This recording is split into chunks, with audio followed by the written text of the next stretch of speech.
अब शुक्रवार की शेयर मार्केट की चाल ने ये साबित कर दिया है कि ये खतरों के खिलाड़ियों की जगह है।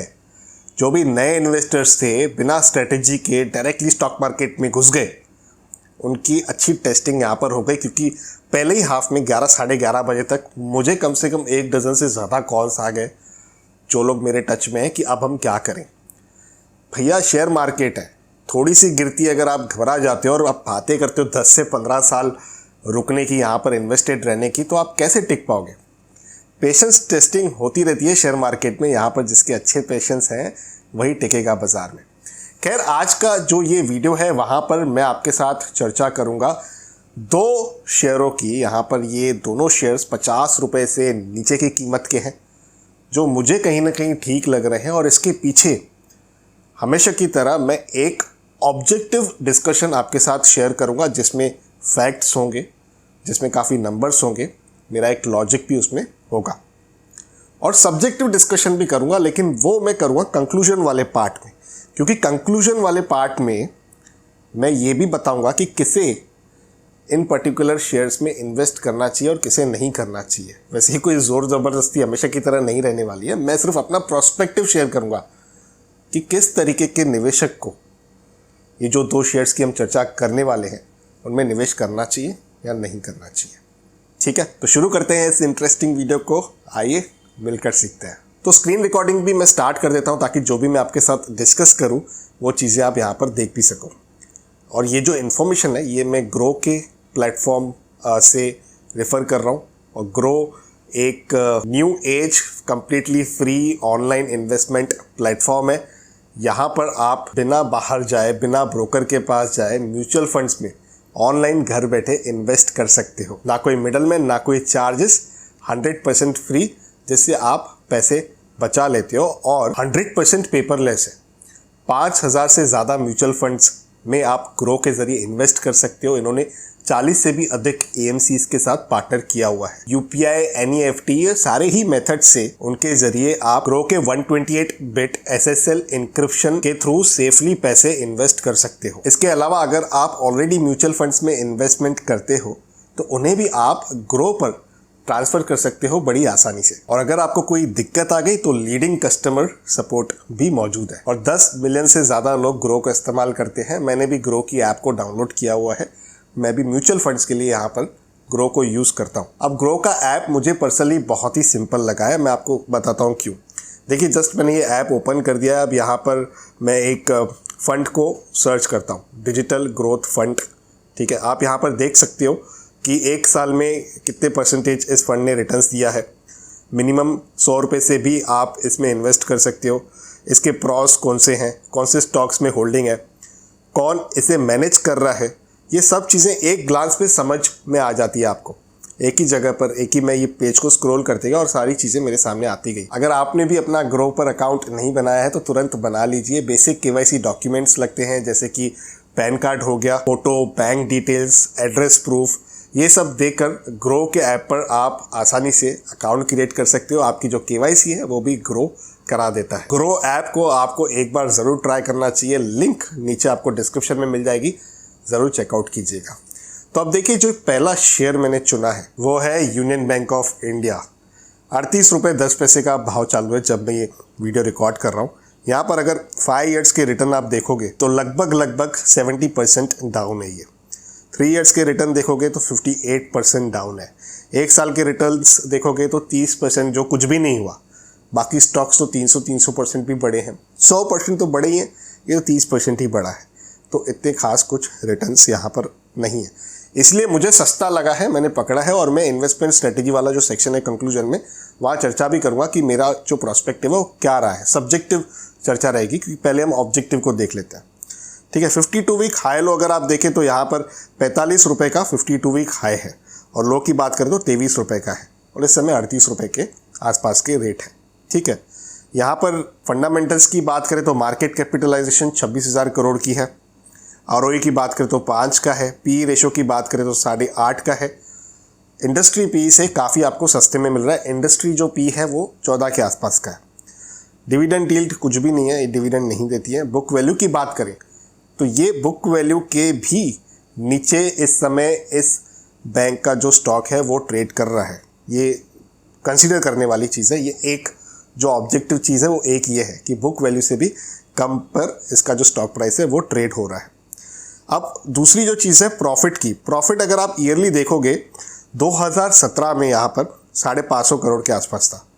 2018 में नेगेटिव यानी कि लॉस रिपोर्ट हुआ, 2019 में लॉस हुआ, 2020 में लॉस हुआ, 2021 में अगेन अभी 2863 करोड़ का 2863 करोड़ का इसका प्रॉफिट जो है वो रिपोर्ट हुआ है, जो बहुत ही अच्छी बात है। अगर हम 2017 को देखें तो 570 करोड़ का प्रॉफिट था, उसके मुकाबले लगभग 6 गुना ज़्यादा है। अब 2017 में प्राइस क्या थी आप जानते हो? 2017 में इसकी मोटा मोटा प्राइस थी 150-170 के आसपास। खैर मैं ये नहीं कह रहा हूँ कि प्रॉफिट जो है वो 5 गुना बढ़ा है तो प्राइस जो है वो भी 5 गुना बढ़नी चाहिए, और भी पैरामीटर्स बहुत सारे होते हैं, पर ये एक चीज़ मुझे लगी जो कंसीडर करनी चाहिए। यहाँ पर मैं मार्च के इनके जो नंबर्स हैं वो देखे, बैलेंस शीट मैंने पढ़ी, बैलेंस शीट में मैंने कार रेशो देखा यानी कि आपका कैपिटल एडुकेसी रेशो देखा। इसके बारे में पहले भी मैं जिक्र कर चुका हूँ अपने चैनल पर कि क्यों ये रेशो बैंक के लिए बहुत ज़्यादा ज़रूरी होता है।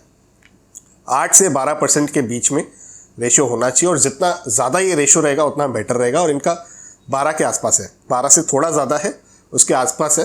पूरी जो बैलेंस शीट है उसमें मार्किंग करके मैं टेलीग्राम ग्रुप में भी डाल दूंगा, वो डिटेल्स आपको वहाँ पर प्राप्त हो जाएंगी। तो ये एक मुझे लगा कि ऑब्जेक्टिव पॉइंट है।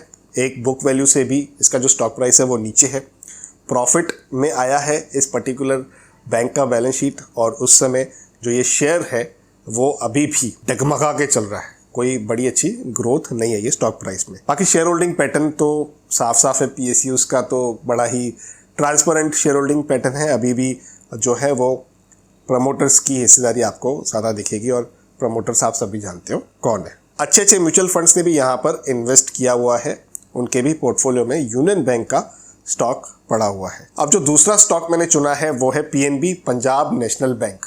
सर इसकी बहुत पिटाई हो चुकी है, सच बता रहा हूँ, मुझे ऐसा लग रहा है इसकी अनरियलिस्टिक पिटाई हो चुकी है।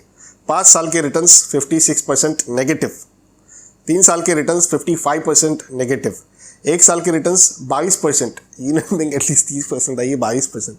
मुझे ऐसा लग रहा है कि इसमें कहीं ना कहीं जो स्ट्रेंथ है वो होनी चाहिए। इसकी जो ऑब्जेक्टिव वाली चीज़ है पहले मैं आपके साथ वो शेयर कर लेता हूँ, और स्टैटिस्टिक्स को डिस्कस कर लेते हैं, क्योंकि उसमें से ये ऑब्जेक्टिव वाली चीज़ निकलेगी ना, स्टोरी जो है ऑब्जेक्टिव वाली।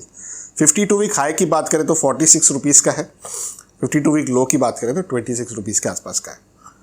यहाँ पर आज के जो रेट है वो 40 रुपये के आसपास के हैं। 45,000 करोड़ का मार्केट कैप है, ठीक है, बहुत ही ड्रास्टिकली वैनिश हुआ है मार्केट कैप। पी की बात करें तो 15 साढ़े 15 के आसपास का पी चलता है, जो ठीक ठाक है, इंडस्ट्री के बराबर है, थोड़ा सा ज़्यादा है बट उतना आप टॉलरेंस एक लेवल देख सकते हो।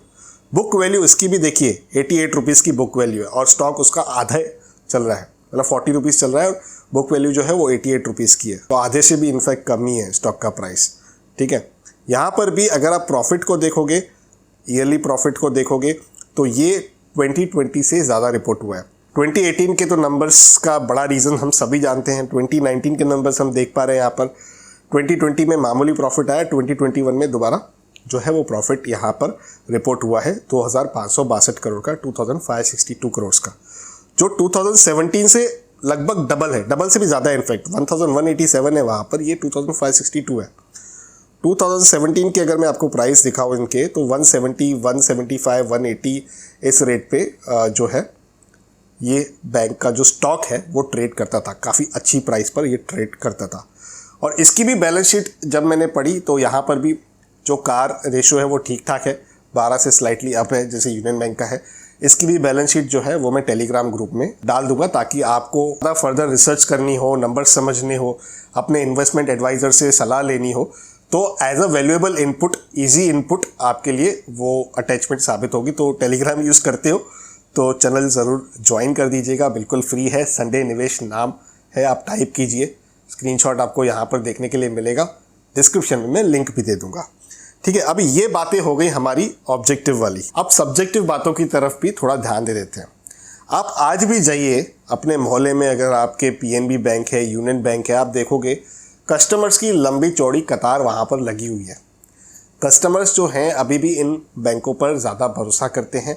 अपना हार्ड एंड मनी ज़्यादातर वो इन्हीं बैंक्स में डिपॉजिट करते हैं। काफ़ी पुरानी बैंक्स है, शायद आपके और मेरे पैदा होने से पहले भी ये बैंक स्थापित हुए थे, तो इन पर भरोसा लोगों का काफ़ी ज़्यादा है। तो इस वजह से मुझे लगता है कि कस्टमर बेस तो इनके पास बहुत ही बढ़िया है।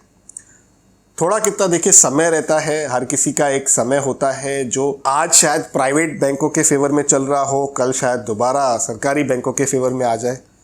इस चीज़ की कोई गारंटी नहीं होती है, समय बदलने की, समय पलटने की कोई भी गारंटी नहीं होती है। तो जिसका मतलब ये साफ हमें समझ में आ रहा है कि अनसर्टेनिटी बहुत ही ज़्यादा है इन दोनों स्टॉक्स के साथ। तो क्या इनमें निवेश करना चाहिए?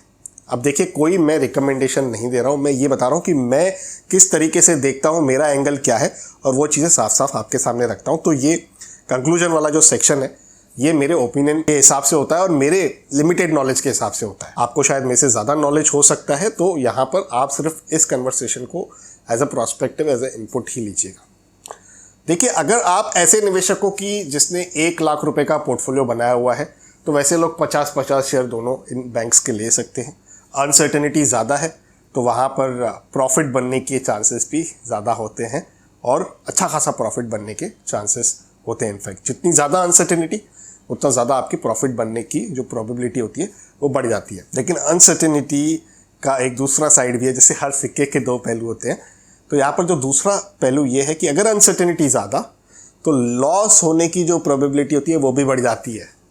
तो अगर आप एक ऐसे निवेशक हो जो अभी शेयर बाजार को सिर्फ ऑब्जर्व कर रहा है, मौका ढूंढ रहा है और उन्हें लग रहा है कि मनानी दिपिन सर अपने यूट्यूब चैनल पर 50 रुपए से भी नीचे के स्टॉक बता रहे, तो इनमें जाके मैं खरीद कर भूल जाता हूँ, अपने पोर्टफोलियो में रख देता हूँ, वैसा बिल्कुल नहीं करना है। इसलिए मैंने आपको पहले ये पॉइंट बताया कि अगर आप एक सीजन्ड प्लेयर हो, आपका एक साइज का पोर्टफोलियो है, तो उसमें क्या होता है कि अगर आपने 3-4% का एलोकेशन थोड़ा अनसर्टेनिटी ज़्यादा को दे दिया और वो अनसर्टेनिटी आपके फेवर में काम नहीं की, यानी कि वहाँ पर प्रॉफिट नहीं हुआ, लॉस भी हुआ, तो आपको ज़्यादा इम्पैक्ट नहीं आता है पोर्टफोलियो लेवल पर। लेकिन अगर आपके पहले ही जो निवेश है, पहली जो इन्वेस्टमेंट है स्टॉक मार्केट में, वो ज़्यादा अनसर्टेनिटी वाले स्टॉक्स नहीं होना चाहिए। वो आप सबसे, मुझे लगता है बेस्ट सेक्टर होता है FMCG या IT, उनमें ही आपके जीवन के पहले जो इन्वेस्टमेंट है वो होनी चाहिए, ऐसा मेरा मानना होता है। आपका मानना अलग हो सकता है, मेरा मानना ऐसा होता है। अगर आप एक सीजन्ड प्लेयर हो तो आप नए निवेशकों को क्या व्यू पॉइंट शेयर करना पसंद करोगे, उसे नीचे कमेंट्स के माध्यम से ज़रूर लिखें। अगर आप नए निवेशक हो तो आपको मेरा पर्सपेक्टिव कैसा लगा वो भी आप नीचे कमेंट्स के माध्यम से ज़रूर लिखें। बाकी अगर वीडियो पसंद आए तो वीडियो को लाइक करें। हमेशा की तरह जैसे मैंने कहा, ये कोई बाइंग रिकमेंडेशन नहीं है। शेयर मार्केट में बहुत ज़्यादा रिस्क होती है, आज जो बढ़ रहा है कल वो गिर सकता है। यहाँ पर आपका जो कैपिटल है वो हमेशा रिस्क से ही एक्सपोज्ड होता है। आपको सूझबूझ से इन्वेस्टमेंट एडवाइज़र की सलाह लेकर ही यहाँ पर काम करना चाहिए। तो इसी तरह के फाइनेंशियल टॉपिक्स अगर आपको पसंद है तो आप मेरे इस YouTube चैनल को सब्सक्राइब कर सकते हो। अपने दोस्तों के साथ इस वीडियो को शेयर करके नॉलेज को बांट भी सकते हो। और वीडियो अगर आपने यहाँ तक देखा तो वीडियो को लाइक किए बिना बिल्कुल नहीं छोड़िएगा। करते हैं इस इंटरेस्टिंग वीडियो को यहीं पर कंक्लूड। जल्द मिलते हैं किसी और इंटरेस्टिंग टॉपिक के साथ किसी और दूसरे वीडियो में। तब तक अपने हेल्थ का और वेल्थ का ज़रूर अच्छे से ख्याल रखिएगा।